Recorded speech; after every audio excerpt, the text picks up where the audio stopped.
സത്യവിശ്വാസത്തിൻ്റെയും അന്ധവിശ്വാസത്തിൻ്റെയും സമ്മിശ്ര കാലഘട്ടത്തിലൂടെയാണ് മനുഷ്യ സമൂഹം കടന്നുപോയിക്കൊണ്ടിരിക്കുന്നത്. മതഗ്രന്ഥങ്ങളിൽ വിശ്വസിക്കുന്നവർക്ക് അന്ധവിശ്വാസവും കൂടിയേ തീരും. സത്യവിശ്വാസങ്ങളിൽ അന്ധവിശ്വാസത്തിനും പ്രസക്തിയുണ്ട്.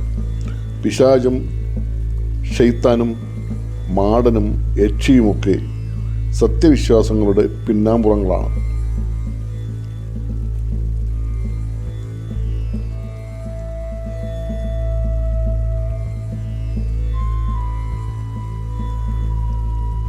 നമസ്കാരം. Z7 പാസിംഗ് ഷോയുടെ പുതിയൊരു വീഡിയോയിലേക്ക് എല്ലാവർക്കും സ്വാഗതം.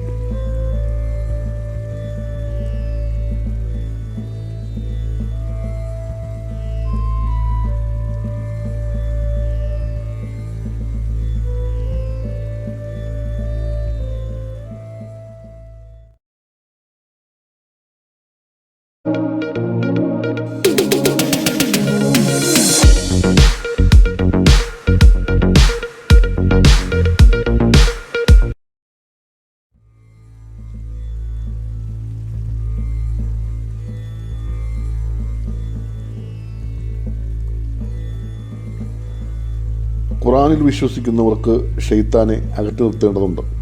ബൈബിളിൽ പിന്തുടർന്നു വരുന്നവർക്ക് സാത്താനെ തുടച്ചു നീക്കണം. മറ്റ് ഗ്രന്ഥങ്ങളെ പിന്തുടർന്നവർക്കും യക്ഷിയെയും മാടനെയും മാറ്റി നിർത്തേണ്ടതുണ്ട്. അത് അനിവാര്യമാണ്. ഇവിടെയാണ് അന്ധവിശ്വാസങ്ങൾ രൂപപ്പെട്ടു വരുന്നത്.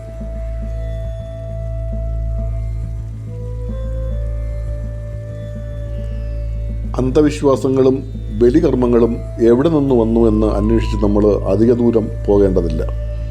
കാരണം ഖുർആനിൽ വിശ്വസിക്കുമ്പോൾ അതിൻ്റെ ഒരു ഭാഗത്ത് ശൈത്താനുണ്ട്. അതിനെ തുടച്ചു നീക്കേണ്ടത് ആവശ്യം തന്നെയാണ്. അല്ലെങ്കിൽ ശൈത്താൻ്റെ പിടിയിൽ നിന്നും മുക്തി നേടേണ്ടത് ഖുർആനിൽ വിശ്വസിക്കുന്നവരുടെ ആവശ്യമാണ്. അപ്പോൾ ഈ ശൈത്താനെ ഒഴിപ്പിച്ചെടുക്കാനായി നമ്മൾ പലവിധ കർമ്മങ്ങളും നടത്തേണ്ടി വരുന്നു. അതുപോലെ തന്നെ ബൈബിളിൽ വിശ്വസിക്കുന്നവർക്കും ബൈബിളിൽ വിശ്വസിക്കുമ്പോൾ സാത്താൻ ഒരു ഭാഗത്തുണ്ട്. സാത്താനെ മാറ്റി നിർത്തിയേ പറ്റൂ. അപ്പോൾ അവിടെയും വിഷയം ചില ക്രിയകൾ തന്നെയാണ്.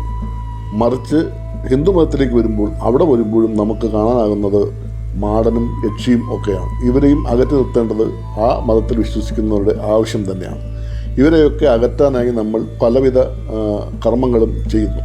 അതിനെ അഭിചാരക്രിയ എന്ന് പറയാറുണ്ട്, മന്ത്രവാദമെന്ന് പറയാറുണ്ട്. ചിലർ ബലികൾ നൽകി, മൃഗബലി പോലുള്ള ബലികൾ നൽകി ഇതിൽ നിന്നും മോചനവും മുക്തിയും നേടാൻ ശ്രമിക്കുന്നു.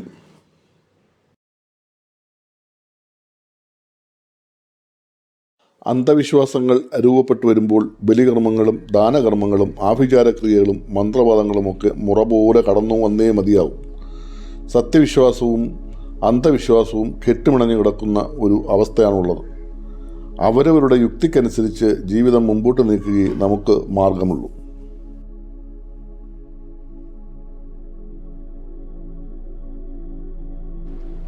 നമ്മളിന്ന് വന്നിട്ടുള്ളത് ഖുത്ബ പാറ എന്ന് പറയുന്ന ഒരു പ്രദേശത്താണ്.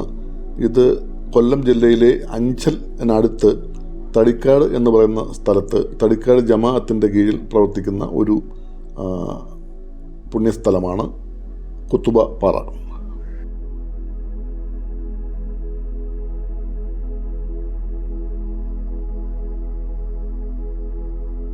ഹിജ്റ വർഷം 721 ഡൽഹിയിൽ ജനിച്ച് 822 മരണപ്പെട്ട മസൂദ് ഔലിയ തൻ്റെ മക്കയിലേക്കുള്ള യാത്രയിൽ വിശ്രമസ്ഥലമായി തിരഞ്ഞെടുത്ത മറ്റൊരു പുണ്യസ്ഥലമാണ് ഈ ഖുത്ബ പാറ.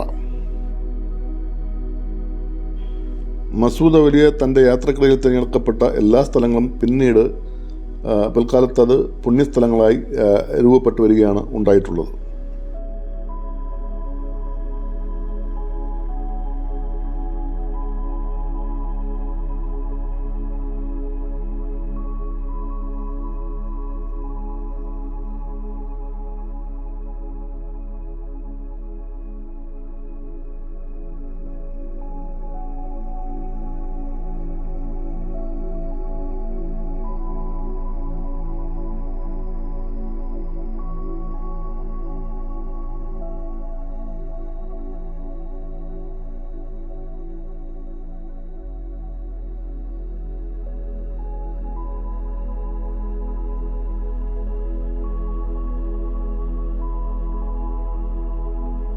ഇവർ ഇവിടെ ഇരുന്ന് ഖുർആൻ സൂക്തങ്ങൾ ഉരുവിടുകയാണ്.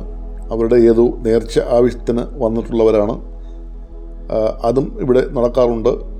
ഇവിടെ വന്ന് യാസീൻ ഓതുക അഥവാ പ്രാർത്ഥിക്കുക എന്ന് പറയുന്നു. അങ്ങനെ ചെയ്യുന്നതും ഒരു പുണ്യകർമ്മമായി വിശ്വാസികൾ കരുതുന്നുണ്ട്.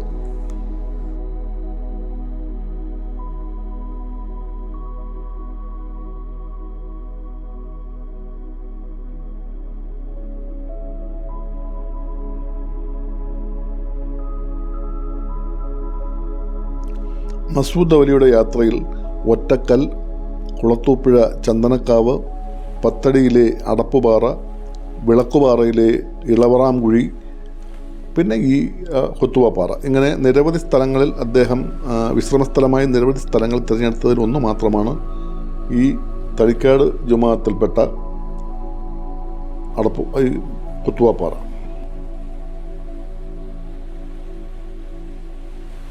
ഇത് ഇവിടുത്തെ അടുപ്പാണ്.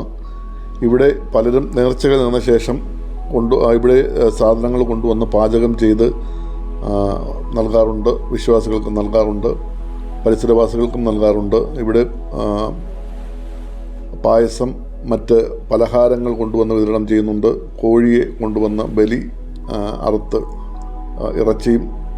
കോഴി ഇറച്ചിയും ഒറട്ടിയും, നാടൻ ഭാഷയിൽ ഒറട്ടി എന്ന് പറയുന്ന പലഹാരവും ഉണ്ടാക്കി വിതരണം ചെയ്യാറുണ്ട്. അതുപോലെ തന്നെ പായസം ഉണ്ടാക്കി ഇവിടെ വിതരണം ചെയ്യാറുണ്ട്.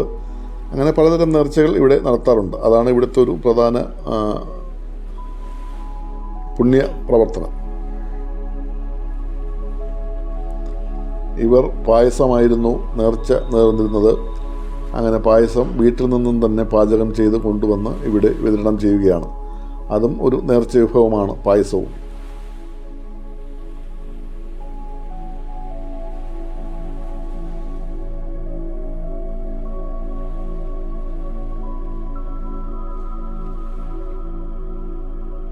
വളരെ ഹൃദയാകർഷകമായ പ്രകൃതി ഭംഗിയാണ് ഇവിടെ ഉള്ളത്. വളരെ ഉയർന്ന പ്രദേശമാണ്. ഈ പാറയുടെ മുകളിൽ കയറി നോക്കിയാൽ പരിസര പ്രദേശങ്ങളൊക്കെ നമുക്ക് വളരെ വ്യക്തമായി കാണാൻ കഴിയും. ജടായുപ്പാറ, ചടയമംഗലം ടൗണ്, പിന്നെ അതുപോലെ തന്നെ തൊട്ടടുത്തുള്ള പല പ്രദേശങ്ങളും നമുക്ക് കാണുവാൻ കഴിയും. അത്രയ്ക്കും ഉയരമുള്ളൊരു പാറയാണ് ഇവിടെ.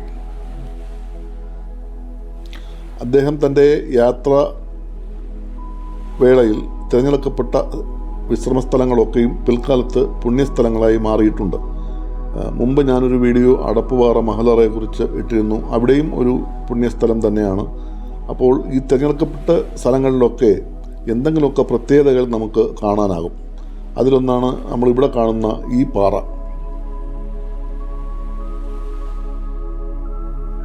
ഇവിടുത്തെ പ്രത്യേകത എന്ന് പറയുന്നത്, ഇവിടെ ഈ ഉയർന്ന പാറക്കൂട്ടങ്ങൾക്കിടയിൽ നീരുറവകൾ പ്രത്യക്ഷപ്പെട്ടിട്ടുണ്ട്.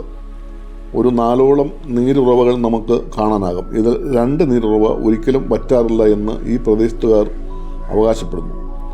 അവരുടെയൊക്കെ ജലത്തിന്, കുടിനീരായാലും മറ്റാവശ്യങ്ങൾക്കായാലും അവരുടെ ജലോപയോഗം നടക്കുന്നത് ഇവിടുത്തെ വെള്ളം കൊണ്ട് തന്നെയാണ്. ഇതിൻ്റെ താഴെ പ്രദേശത്ത് ഒരു 3-4 കുടുംബങ്ങൾ താമസമുണ്ട്. അവർക്ക് ആവശ്യമുള്ള വെള്ളം ഒക്കെ ഈ പാറയിൽ നിന്നും ലഭിക്കുന്നത് വെള്ളം തന്നെയാണ് ശേഖരിച്ചു കൊണ്ടുപോയി അവർ ഉപയോഗിക്കുന്നത്. അതിപ്പോഴും അങ്ങനെ തന്നെ തുടരുന്നു.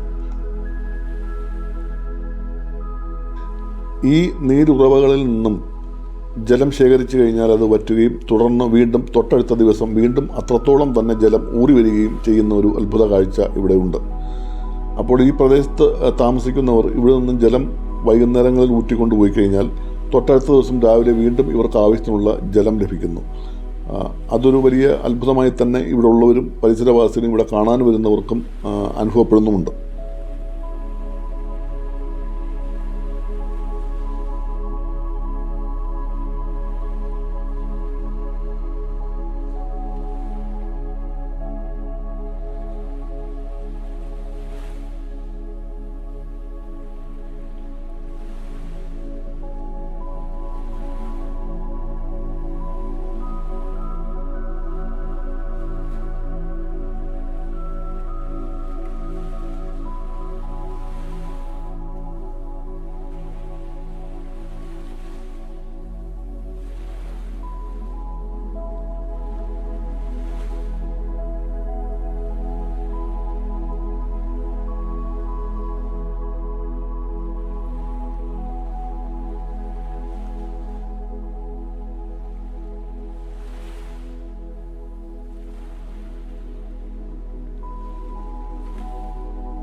നിറഞ്ഞു കവിയുമ്പോൾ ഇതുവഴി ഇത് ഒഴുകി താഴേക്ക് പോകുന്നു.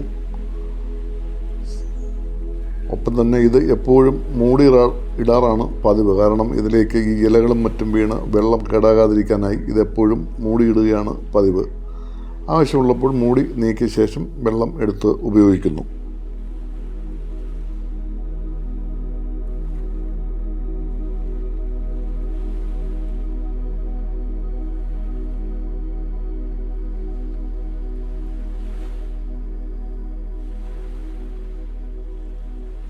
വിശ്വാസങ്ങളൊക്കെ അവരവർക്ക് സ്വന്തം.